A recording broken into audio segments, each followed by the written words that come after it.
warahmatullahi wabarakatuh. Selamat pagi, selamat siang teman-teman dan Bapak Ibu guru yang kami hormati. Perkenalkan, kami dari kelompok Kabinet Natsir yang akan membahas salah satu kabinet penting dalam sejarah pemerintahan Indonesia.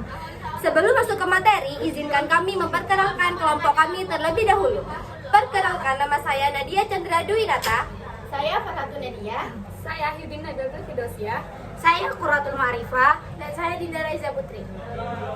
Di sini kita akan membahas tentang latar belakang, tokoh utama, program kerja, dan lain sebagainya yang akan dijelaskan secara detail oleh teman-teman saya. Dimulai dari Farhatun Nadia, kami persilahkan. Pertama-tama, kita lihat dulu latar belakangnya ya. Jadi, setelah Belanda mengakui kedaulatan Indonesia pada tanggal 27 Desember 1949, negara kita berbentuk Republik Indonesia Serikat atau RIS. Tapi, bentuk negara federal ini ternyata nggak disukai banyak orang. Banyak daerah merasa lebih cocok kembali ke bentuk negara kesatuan.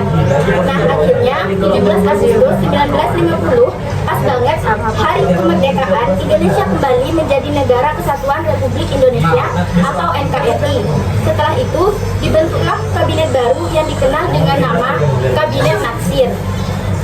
Pemimpin kabinet ini adalah Muhammad Natsir dari Partai Masyumi. Beliau menjabat sebagai Perdana Menteri dan kabinetnya dikenal dengan semangat kerja yang tinggi serta menjunjung integritas moral. Dan yang kedua yaitu tokoh utama. Kabinet ini dipimpin oleh Muhammad Natsir dari Partai Masyumi sebagai Perdana Menteri.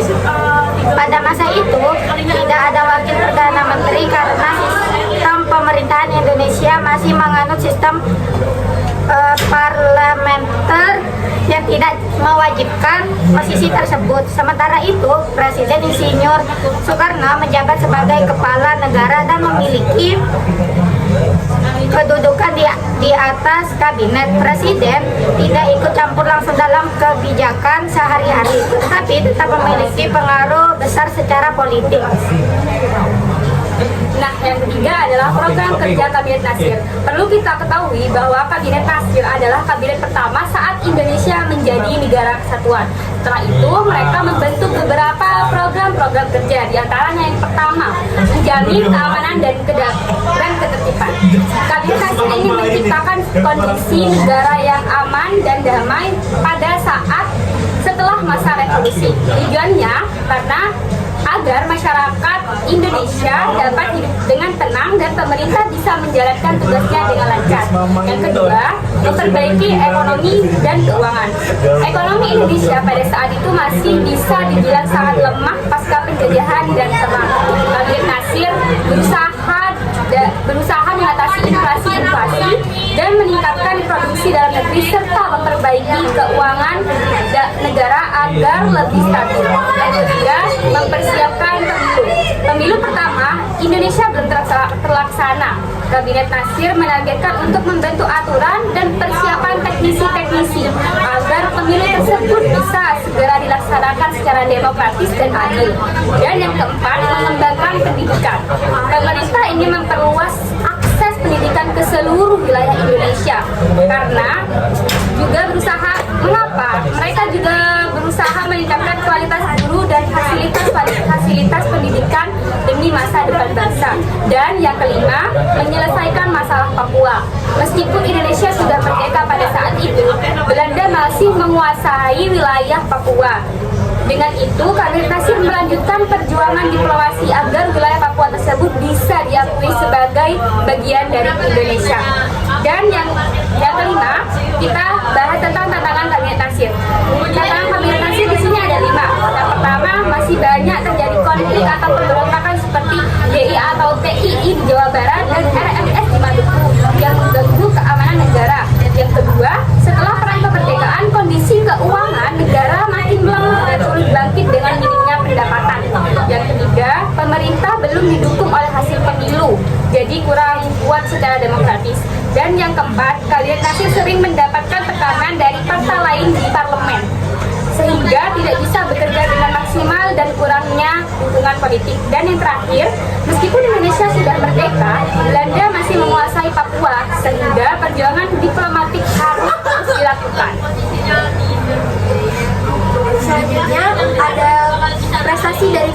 Natsir. Kabinet Natsir sendiri memperoleh prestasi, yaitu berhasil mengintegrasikan hampir seluruh bekas dari negara RIS menjadi bagian negara kesatuan Republik Indonesia. Yang kedua adalah Kabinet Natsir berhasil menjaga kestabilan politik nasional di tengah masa transisi dari RIS ke NKRI. Yang ketiga adalah Kabinet Natsir mulai melangkah diplomasi untuk mengembalikan Papua ke bagian dari negara Indonesia. Yang keenam adalah runtuhnya Kabinet Natsir. Ada beberapa alasan Kabinet Natsir runtuh. Yang pertama adalah ada dukungan politik yang lemah. Mereka hanya didukung oleh Masyumi dan partai-partai kecil. Mereka tidak didukung oleh PMI atau partai-partai besar. Yang kedua adalah masih tidak percaya di parlemen.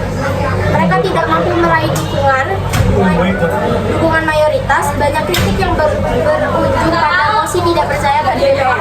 Yang ketiga adalah mengundurkan diri dari kabinet. Kabinet Natsir berhasil mengundurkan diri secara resmi pada tanggal 21 Maret 1951 dikarenakan banyaknya tekanan politik. Selanjutnya ada komposisi kabinet. Jumlah menteri partai Kabinet Natsir ada 18 orang, yaitu yang berasal dari Partai Masyumi. Orang-orang penting tersebut ada beberapa, yaitu Muhammad Natsir sebagai Perdana Menteri, kedua Muhammad Rohim sebagai Menteri Luar Negeri, yang ketiga ada Syarifuddin Prawi Negara sebagai Menteri Keuangan, dan yang selanjutnya Wongso Negoro sebagai Menteri Pendidikan. Kabinet ini tidak memiliki wakil Perdana Menteri dan lebih bersifat teknokratik. Yang ke-8 adalah diplomasi internasional. Kabinet Natsir aktif melakukan diplomasi luar negeri untuk mendapatkan dukungan internasional terhadap posisi Indonesia, terutama dalam isu penting seperti Irian Barat, wilayah yang masih dikuasai Belanda. Selain itu, kabinet ini juga berupa memperkuat hubungan dengan negara-negara sahabat, terutama setelah pengakuan kedaulatan Indonesia oleh Belanda pada tahun 1949. Langkah ini penting untuk memperkuat posisi Indonesia di mata dunia. Lanjut ke poin peninggalan Kabinet Natsir. Walaupun usianya pendek, Kabinet Natsir punya peran penting. Salah satunya adalah menyatukan kembali bekas negara bagian RIS ke dalam NKRI. Selain itu, mereka juga mulai membahas masalah Irian Barat dengan Belanda, walaupun hasil prosesnya belum tercapai saat itu. Jadi bisa dibilang, Kabinet Natsir adalah salah satu kabinet awal yang berperan besar dalam menyatukan Indonesia Asia, sekaligus memberikan contoh pemerintahan yang efisien dan berintegritas. Lanjut ke karakteristik Kabinet Natsir.